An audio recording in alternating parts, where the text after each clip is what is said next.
ভোরে উঠে কাজকর্ম করার অভ্যাসটা আমার চিরকালই থেকে গেল। কারণ জানো তো, আমি ভাবি মনে হয় আরেকটু ভোরে উঠলে তাহলে একটু বেশি করে কাজকর্মগুলো সময়ের আগে কমপ্লিট করে নিতে পারবো। আমি সবসময় কাজকর্মগুলো তাড়াতাড়ি শেষ করে নেওয়ার চেষ্টা করি। সে কারণে একটু আগে আগে ওঠারই চেষ্টা করি। যতই কিন্তু আমরা ভোরবেলা উঠি না কেন, একটা কাজের পর একটা কাজ আমাদের করতেই হয়। যারা সবসময় পরিষ্কার পরিচ্ছন্ন থাকতে ভীষণ ভালোবাসে, তাদের দেখবে কাজের পরিমাণটাও অনেকটা বেশি। পরিষ্কার পরিচ্ছন্ন থাকার গুণটা সবার মধ্যেই থাকে না, বা যারা পরিষ্কার পরিচ্ছন্ন থাকে না তারা কিন্তু কখনো এই জিনিসটার অনুভব করতে পারবে না যে পরিষ্কার পরিচ্ছন্ন থাকলে কতটা মানসিক শান্তি পাওয়া যায়। এই যে আমি পরিষ্কার পরিচ্ছন্ন থাকি, গুছিয়ে চারপাশটা রাখি এবং কি গুছিয়ে কাজ করতেও আমি ভীষণ পছন্দ করি। অনেকে এই কারণে আমাকে ভালোবাসে, আবার এই কারণে আমাকে অনেকেই অপছন্দই করে। কারণ কি বলতো, পরিষ্কার পরিচ্ছন্ন থাকতে এই অভ্যাসটা সবার থাকে না, আর এই স্বভাবটা কিন্তু খারাপ না, এটা কিন্তু একটা ভালো অভ্যাস।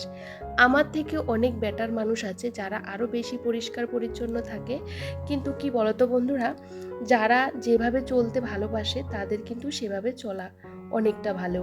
তবে আমার থেকে অনেক বেশি পরিষ্কার পরিচ্ছন্ন অনেক মানুষ আমি দেখেছি যারা ভীষণ পরিষ্কার পরিচ্ছন্ন করে গুছিয়ে কাজ করে।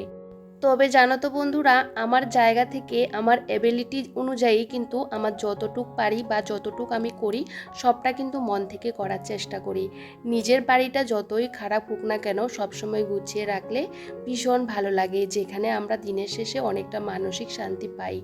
অনেকে আমাকে মানে আমার রিলেটিভরা বলে যে তোমার বাড়িঘর অনেক সময় ওই যে ভাঙা চূড়া অনেক কিছু আমি বলি, বা দেখতেও কিন্তু অনেকটা খারাপ, যে তুমি এটা যে বলো বা এটা যে তোমার বাড়িঘরগুলোকে দেখাও, তাতে তোমার লজ্জা লাগে না? সত্যি কথা বলতে আমার কেন লজ্জা লাগবে বলো তো? আমার যেটুকু আছে আমি সেটুকুই তোমাদের সাথে শেয়ার করি।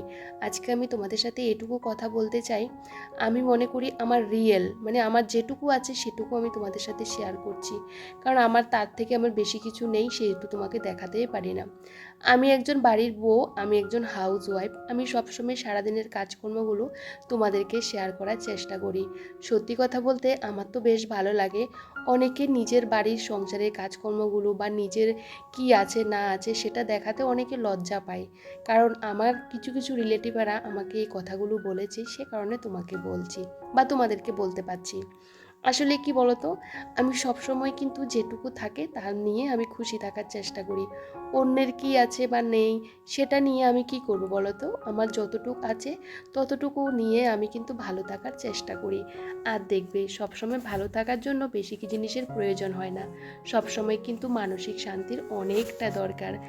আর আমরা কিন্তু ছোটবেলা থাকতে আমার মা বাবা কিন্তু আমাদের এই শিক্ষা দিয়েছে, তুমি ছেঁড়া জামা পরেও থাকলেও সেটা যেন পরিষ্কার পরিচ্ছন্ন থাকে। সেরকম তোমার বাড়ি টিনের বাড়ি হোক বা মাটির বাড়ি হোক বা পাকা বাড়ি হোক না কেন, সেটা পরিষ্কার পরিচ্ছন্ন করে রাখলে দেখতে যেরকম ভালো লাগা কাজ করে, মন থেকে অনেকটা শান্তিও পাওয়া যায়। তবে যাই হোক বন্ধুরা, আসলে কি বলতো, পরিষ্কার পরিচ্ছন্ন থাকাটা কিন্তু একদিনে বা এক বছরে হয় না, এটা কিন্তু মানে দীর্ঘদিনের সুঅভ্যাস বলতে পারো। কারণ কি বলতো, একদিনে কোনো কিছু করা যায় না। কারণ কি বলতো, যে কোনো ভালো একটা কাজ বা ভালো কিছু করতে গেলে অনেকটা ধৈর্য নিয়ে করতে হয়।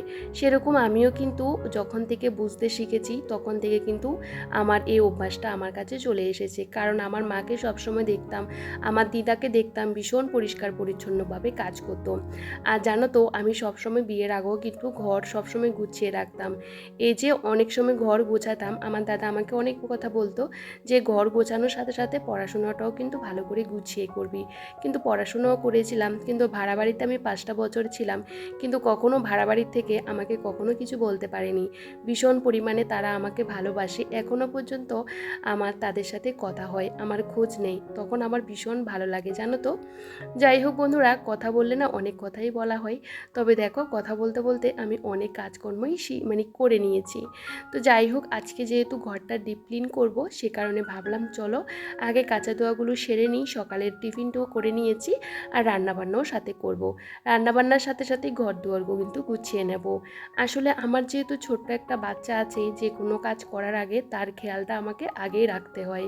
তো সকালে ওকে কিন্তু সুজি বানিয়ে খাইয়ে দিয়েছি, আর রান্নাবান্নার জন্য আমি সমস্ত কিছু কেটে ধুয়ে পরিষ্কার পরিচ্ছন্ন করে আমি রেখে দিয়েছি। এদিকে ছেলেকে ড্রয়িং করতে বসিয়ে দিয়েছি, কারণ ও ড্রয়িং করতে ভীষণ ভালোবাসে।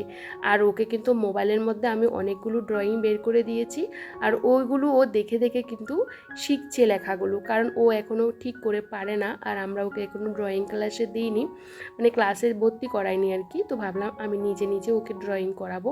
আর ও যেহেতু ভালোবাসে, স্কুলেও কিন্তু মাঝে মধ্যে ওদেরকে ড্রয়িং করানো হয়, যেহেতু ওদের ড্রয়িং সাবজেক্ট আছে। তো আলাদা করে আমি মাস্টার ধরাইনি আর কি, যেহেতু এতগুলো পয়সা দিয়ে স্কুলে পড়ানো হচ্ছে, বুঝতেই পারো। তো ভাবলাম চলো ওই দিকে লিখতে থাকুক আর ড্রয়িং করতে থাকুক ওর মতন করে, আমি এদিকে ঘর দুয়ারগুলো গুছিয়ে নিই। জানো তো, যতই ভোরবেলা উঠি না কেন, কাজকর্মগুলো করতে করতে অনেকটা সময়ই চলে যায়। এখন ঘড়ির কাঁটাতে বাজে 10টা মতন, আর আমি যখন ঘর পরিষ্কার করি আমার কিন্তু অনেকটা সময় লেগে যায়, কারণ উপর উপর পরিষ্কার করলে হবে না, সমস্ত জিনিসপত্রগুলো ভালো করে পরিষ্কার করতে হয়। ঘরের মধ্যে আমরা কত জিনিস দিয়ে ঘর সাজিয়ে রাখি, কিন্তু সাজিয়ে রাখলে হবে বলো তো? সেগুলোকে ভালো করে পরিষ্কার করার দরকার। তবে জানো তো, আমার ঘরে কিন্তু সেরকম দামি দামি জিনিস নেই, সমস্ত জিনিসগুলো কিন্তু কম প্রাইজের মধ্যে। আর সে অল্প অল্প দামের জিনিসগুলো দিয়ে কিন্তু আমি ঘরটা সাজিয়ে গুছিয়ে রাখতে ভীষণ ভালোবাসি। আমি মনে করি ঘর সাজাতে গেলে দামি কোনো জিনিসের দরকার হয় না, বা দামি কোনো ফার্নিচারও দরকার হয় না। ছোট্ট ছোট্ট জিনিস দিয়েও কিন্তু অনেকটা বুদ্ধি নিয়ে কাজ করলেও ঘর সাজিয়ে রাখা যায়। যাই হোক, এই যে কয়েকটা ফটো ফ্রেম আছে সেগুলোকে ভালো করে মুছে নিয়েছি, কারণ প্রত্যেকটা দিন এগুলো মোছা আমার পক্ষে সম্ভবও হয় না। যখনই ওই যে সপ্তাহে 1 দিন বা 2 দিন কিন্তু চেষ্টা করি ঘরটা ভালো করে ক্লিন করে নিতে। আর অনেক জিনিস আছে যেখানে আমরা সবসময় হাত দিতে পারি না, বা সে জিনিসগুলোকে গোছাতে পারি না। তবে দেখবে সপ্তাহে একটা দিন চেষ্টা করবে। ঘরের অনেক কর্নার আছে যেগুলো একদমই ধুলো পড়ে থাকে, একদমই হাত দেওয়া যায় না। আর সপ্তাহে একটা দিন পরিষ্কার করার পরও কিন্তু আমার ঘরে ভীষণ ধুলো পড়ে। যাই হোক, আগে ওয়ালগুলো ভালো করে পরিষ্কার করে নিয়েছি।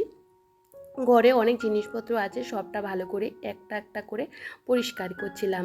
আর দেখবে ঘরের জিনিসগুলো যদি পরিষ্কার পরিচ্ছন্ন থাকে, তখন দেখবে ঘরটা এমনিতে আলোকিত হয়ে যায়, বেশি লাইটের কোনো প্রয়োজন হয় না।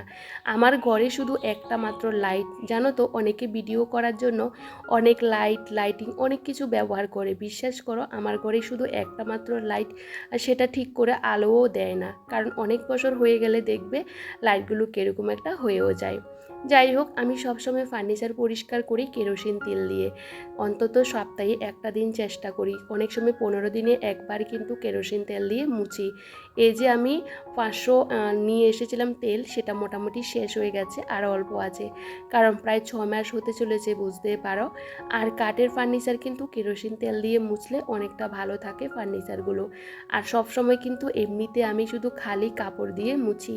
অনেকে এটা জানতে চায় যে আমি কিভাবে ফার্নিচার পরিষ্কার করি, সেহেতু আমি এই কথাগুলো তোমাদেরকে জানিয়ে দিলাম। আর অনেক সময় কি বলতো, আমি নারকেলের তেল দিয়েও কিন্তু পরিষ্কার করি, তাতেও কিন্তু বেশ সুন্দর পরিষ্কার হয়ে যায়। আমার বর যখন বাড়িতে থাকে, ও কেরোসিন তেলের গন্ধ শুনতে পারে না আর কি, তখন ওই যে ঘরের মধ্যে ফার্নিচার পরিষ্কার করলে কিছুক্ষণ না ওই যে তেলের একটা গন্ধ থাকে, আমার তো বেশ ভালোই লাগে, কিছুক্ষণ পর আবার ওটা চলেও যায়। তো দেখো, আমি এখন বেডকাম সোফাটাকে টেনে সামনের দিকে নিয়ে চলে আসলাম, কারণ এই জায়গাটা সবসময় পরিষ্কার করা হয় না। প্রায় অনেকটা দিন হয়ে গেছে, আমার দাদা যখন এসেছিল তখনই পরিষ্কার করেছি, প্রায় 10-12 দিন হয়ে গেছে। এখন একটু সোফাটাকে সরিয়ে নিলাম, আর এখন এই যে কর্নারগুলো ভালো করে পরিষ্কার করে নিচ্ছিলাম। ওই যে বললাম, ঘরের মধ্যে অনেক জিনিস দিয়ে ঘর সাজিয়ে রাখি, কিন্তু সেগুলোর নিচে যদি ধুলোবালু জমে থাকে তখন কিন্তু একদমই ভালো লাগে না। তো যাই হোক, সেগুলো ভালো করে এখন পরিষ্কার করে নিচ্ছিলাম, কারণ জানো তো সোফাটা এত পরিমাণে ভারী, এটা খুলতে গেলেও আমার অনেক কষ্ট হয়। যেহেতু 10-12 দিন আগে সোফাটা খুলেছি, ভিতরটা পরিষ্কার করেছি, এখন শুধু ওই যে পেছনের জায়গাটা পরিষ্কার করে নিচ্ছিলাম, কারণ ওটার মধ্যে এতটা ধুলো পড়ে না, যেহেতু সবসময় পরিষ্কার করি, বুঝতে পারো। ঘরের মধ্যে অনেক জিনিস থাকে যেগুলো ভীষণ ভারী ভারী, সেগুলো একার পক্ষে সম্ভব হয় না। তবে জানো তো, আমি পারি না, তারপরেও টেনে হেঁচড়ে যতটুকু পারি চেষ্টা করি ভালো করে ক্লিন করে নিতে। যাই হোক, কাজকর্ম করতে তো আমাদের হবে। কারণ কি বলতো, আজকে ভাবলাম চলো ঘরটাকে ভালো করে ডিপ ক্লিন করে নিই। কারণ দেখবে একটা সময় পর না, ঘরটা প্রত্যেকটা দিন পরিষ্কার করার পরও ভালো লাগে না। যখন ডিপ ক্লিনটা ভালো করে হয়ে যাবে তখন ঘরটা দেখতে এমনিতেও ভালো লাগে। যাই হোক, একটা একটা করে সমস্ত কিছু বাইরে কিন্তু রোদ্দুরে দিয়েছি। ম্যাট্রেসটাও আজকে বাইরে রোদ্দুরে দিয়েছি। বেশ অনেক দিন হয়ে গেছে ম্যাট্রেসটা বাইরে রোদ্দুরে দেওয়া হয়নি। তো ভাবলাম না আজকে একটু দিই। ভীষণ পরিমাণে ধুলো হয়েছে, আর যখন রোদে দেবে না তখন দেখবে এমনিতেও প্রচুর পরিমাণে ধুলো বেরোয়, আর একটু বাড়ি মারলে না আরও অনেক ধুলো বেরোয়। তো আমি একটু যে ভালো করে ঝেড়ে নিয়েছি, পরে ভাবলাম আবারও ঝাড়বো, কারণ এক দুবারে এটা হবে না, অনেকবার করে ঝাড়তে হবে। ঝাড়লে না সেটা বেশ সুন্দর পরিষ্কার হবে। আর আমার ম্যাট্রেসটা যেহেতু বিয়েতে দেওয়া বাবার থেকে, ওটা মোটামুটি অনেকটা খারাপ হয়ে গেছিলো জানো তো। ওর একটা প্লাস্টিক ছিল, প্লাস্টিকটা তুলে ফেলা হয়েছিল আর কি, সে কারণে ওই যে উপরের জায়গাটা কেমন হয়ে গেছে, নিচের জায়গাটা বেশ ভালো। তবে এখন তো নতুন নতুন অনেক বেরিয়েছে, কিন্তু জানো তো ওইগুলোর দামটা 10-15 হাজার টাকা করে এরকম দাম। তবে এগুলো আমি নেব না, ভাবলাম একটা তোষক বানিয়ে নেব, এই ঘরের জন্য একটা, ওই ঘরের জন্য। একটু ভারী দিকে বানালে তাহলে বেশ ভালো হবে মনে হয়। তোমরা একটু আমাকে বলো তো, না হলে কি ম্যাট্রেস নিয়ে নেব? তোমরা একটু বলো, কারণ জানো তো আমার খাটটা ভীষণ সুন্দর, আর আমার ম্যাট্রেসটা না একটু ছোট হয়ে গেছে, যেহেতু আমার খাটের সাইজটা একটু বড়, সে কারণে। তবে ম্যাট্রেসটাও বানালে না অনেকটা বড় করে বানাতে হবে, তোষকটাও সেম বানালে একটু বড় করে বানাতে হবে। যখন নতুন নতুন ছিল ম্যাট্রেসটা অনেকটা উঁচু ছিল, এটা আস্তে আস্তে না ডাউন হয়ে গেছে, আর এখন পাতলে না বেশি একটা ভালোও লাগে না। যাই হোক, নতুন নতুন সমস্ত জিনিসে ভালো থাকে, তবে চেষ্টা করেছিলাম জিনিসটা ভালো রাখার জন্য। জানো তো আমার বিয়ের জিনিস তো, সে কারণে। তবে যাই হোক, অনেকটা ড্যামেজ হয়ে গেছে।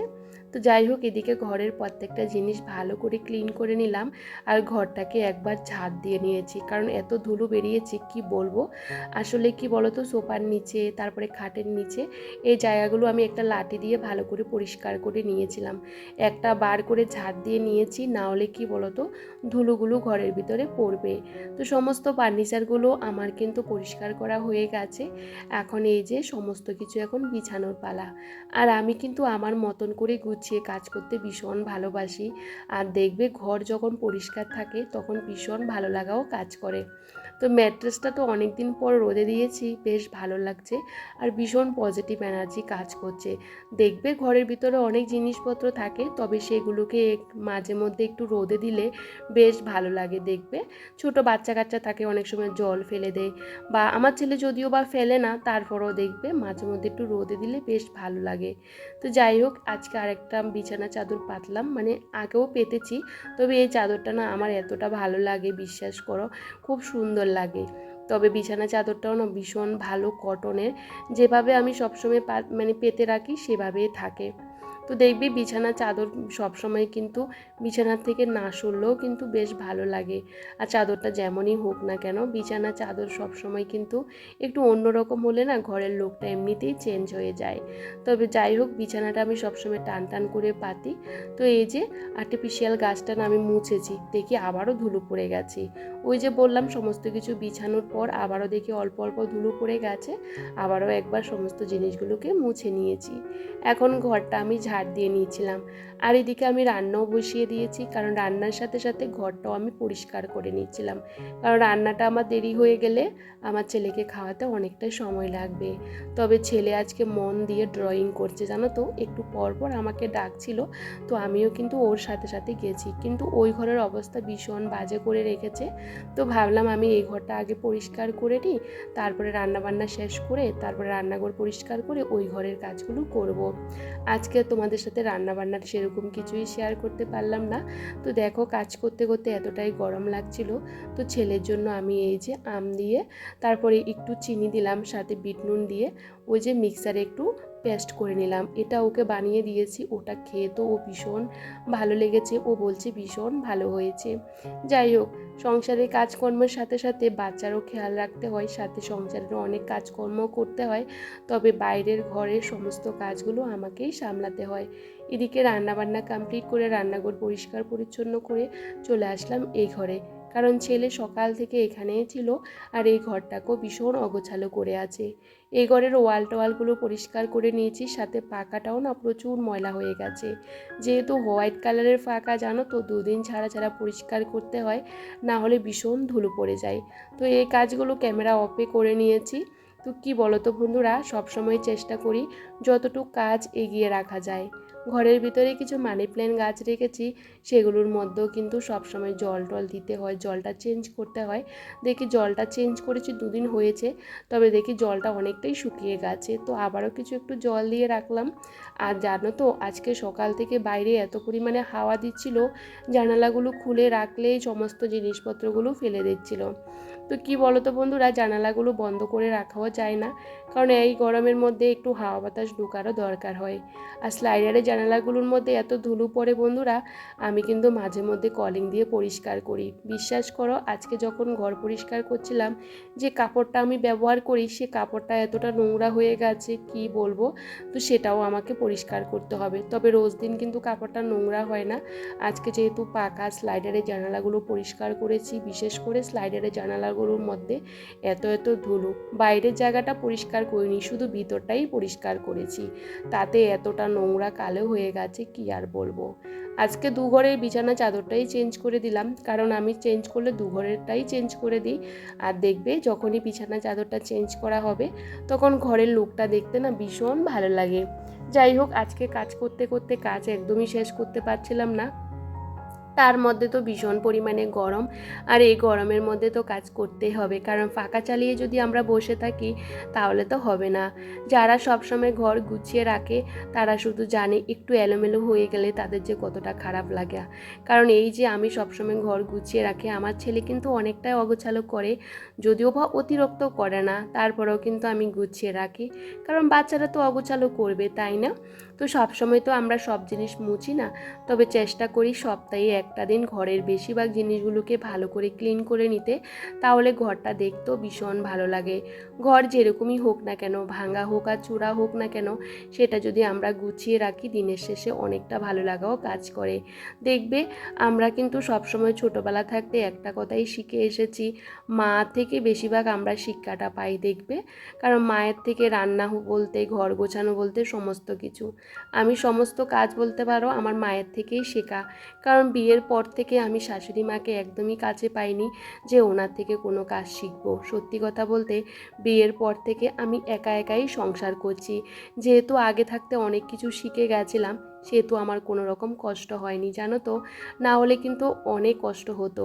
যাই হোক, সংসার করতে করতে অনেক কাজকর্মই শিখছি, আরও শেখার দরকার, আরও শিখবো, কিন্তু শেখার কোনো শেষ নেই, শেখার কোনো বয়সও নেই।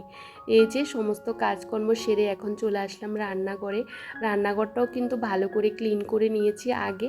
রান্নাঘরের এই যে টিনগুলো ভীষণ পরিমাণে ধুলো পড়ে যায়, সেগুলো ঝেড়ে নিয়েছি। এখন বাইরের জায়গাটা ভালো করে ঝাড় দিয়ে নিয়েছিলাম। বাইরে এতটা খটখটে রোদ, বিশ্বাস করো বাইরে যেতেও ইচ্ছে করে না, কিন্তু ওই যে রান্নাবান্নার পর থালা বাসনগুলো মাজতে গিয়ে আমার অবস্থা শেষ। এদিকে ছেলেকে করাবো চান, আর আজকে ভিডিওটা করতে করতে অনেকটাই বড় হয়ে গেছে জানো তো। ভাবিদেন ছোট ছোট ভিডিও তোমাদের সাথে শেয়ার করব, তবে মাঝে মধ্যে অনেকটা বড় হয়ে যায়, আর বড় ভিডিও আমারও ভালো লাগে না। তবে যাই হোক, সমস্ত কাজকর্ম শেষ করে এখন এই যে ঘরটা ভালো করে মুছে নিয়েছিলাম। আমি সবসময় ঘর কিন্তু মুছি হাত দিয়ে, তবে এটা কিনেছি 2 দিন হয়েছে জানো তো। এখন যেহেতু দুবেলা করে ঘর মোছা হয়, তো ভাবলাম একবেলা এটা দিয়ে মুছবো আর একবেলা হাত দিয়ে মুছবো, কারণ আমার ঘরটা একটুখানি টাইলসটা সাদা কালার তো, আর অনেক সময় পায়ে ছোপ টোপ পড়ে থাকে, তখন দেখতে একদমই ভালো লাগে না। তবে যাই হোক, এতক্ষণের পরিশ্রম, মানে অনেক পরিশ্রম করার পর এখন আমার ঘরের ফাইনাল লুকটা দেখতেই পাচ্ছ, ভীষণ ভালো লাগছে। আর ঘর দুয়ার যত পরিষ্কার থাকবে তত মনটা অনেকটা শান্তি পায়, আর জানো তো একটা পজিটিভ এনার্জিও কাজ করে। এই যে বাইরে থেকে দেখতে পুরো ভাঙা, আর ভিতরটা আমি সবসময় রাজপ্রাসাদের মতন সাজিয়ে রাখি, তার থেকে মনে হয় শান্তির আর কিছুই হতে পারে না। আমরা সারাদিন কত কাজকর্ম করি, যখন একটা সাজানো গোছানো ঘর মধ্যে আমরা বসি, সুন্দর করে একটু রেস্ট করতে পারি, একটু নিঃশ্বাস নিতে পারি, তখন যে কতটা শান্তি লাগে কি বলবো। দিনের শেষে আমাদের শান্তির আশ্রয় হলো আমাদের ঘর। তো যাই হোক, এই যে এখন ঘর দুয়ারগুলো গুছিয়ে নিয়েছি, ভাবলাম তোমাদের একটু শেয়ার করে দিই যে কীভাবে সমস্ত কিছু গুছিয়েছি। ঘরটা এতটা ফ্রেশ লাগছে কি বলবো, চান করার পর আমারও ভীষণ ভালো লাগছে। তবে চলো বন্ধুরা, আজকে ব্লগটা অনেকটা বড় হয়ে গেছে। আর আজকে ব্লগটা তোমাদের কেমন লাগলো কমেন্ট করে জানাতে একদমই ভুলো না। সবাই অনেকটা ভালো থেকো, সুস্থ থেকো, সাবধানে থেকো।